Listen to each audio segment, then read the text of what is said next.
చెప్పగలిగితే ఈ రాత్రి దేవుడు మాట్లాడుతున్న విషయం ఏంటంటే, నువ్వు దేని కొరకు చింతిస్తున్నావో, దేని కొరకు వేదన పడుతున్నావో, దేని కొరకు బాధపడుతున్నావో, ఆ యొక్క చింత, బాధ, వేదన అంతా కూడా నీవు కలిగి ఉన్న దాంట్లోంచి నేను తీసివేస్తున్నాను అంటున్నాడు. దేవునికి మహిమ కలుగును గాక. ఆమేన్. ఆమేన్ అన్నమాట గట్టిగా చెప్పాలి. దేవుడు జరిగించును గాక. ఆమేన్. ఇక్కడ మాత్రమే కాదు, మోషేని అడిగింది.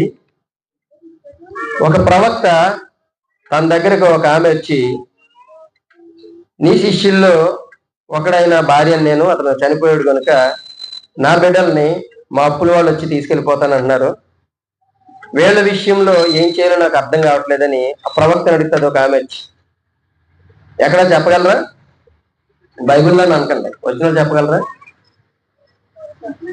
చెప్పరు. దేనికి మాట్లాడరు మా వాళ్ళు, అంత సైలెంట్.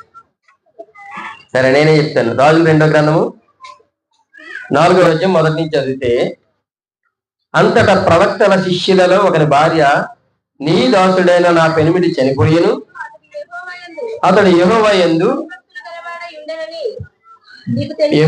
భక్తి గలవాడై ఉండేనని నీకు తెలిసే ఉన్నది.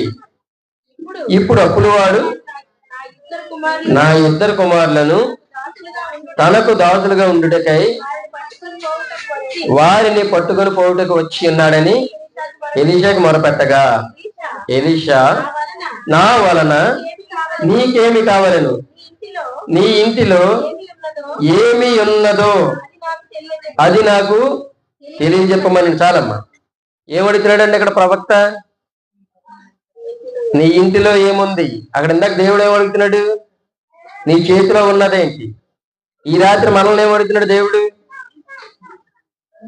అర్థమవుతుందమ్మా నా మాటలు మీకు? ఈ రాత్రి మనల్ని ఏమడుగుతున్నాడు? ఏ స్థితిలో ఉన్నామో ఆ స్థితి నుంచి దేవుడు అడుగుతున్న విషయం ఏంటంటే, నీలో నిజమైన నమ్మకం ఉందా? నీలో నిజమైన విశ్వాసం ఉందా? ఆ నమ్మకాన్ని బట్టి, ఆ విశ్వాసాన్ని బట్టి ఈ రాత్రి నీ ఇంట్లో కార్యం జరగబోతుంది అని దేవుడు మాట్లాడుతున్నాడు. దేవునికి మహిమ కలుగును గాక. ఆమె చెప్తూ ఉంది అక్కడ, ఏమని చెప్పింది? అందుకు ఆమె, నీ దాసురాలైన నా ఇంటిలో నూనె కొండ ఒకటి ఉన్నది, అది తప్ప మరేమీ లేదని. నువ్వు అక్కడ ఆయన చేతిలో కర్ర ఉంది, ఇక్కడ ఈమె ఇంట్లో నూనె కొండ ఉంది. రెండిటి ద్వారా దేవుడు కార్యం చేశాడు. దేవునికి మహిమ కలుగునుగా. ఈ రెండిటి స్థానంలో మనము విశ్వాసాన్ని, నమ్మకాన్ని పెట్టుకుని దేవుని యందు నిజముగా, దేవుని బిడలుగా మనము ఆయన యందు విశ్వాసం, నమ్మకం కలిగి ఉంటే మన జీవితాల్లో కూడా దేవుడు కార్యం చేస్తాడు. ఇది వాస్తవం. దేవుడి మాటలు దీవించును గాక. ఆమేన్.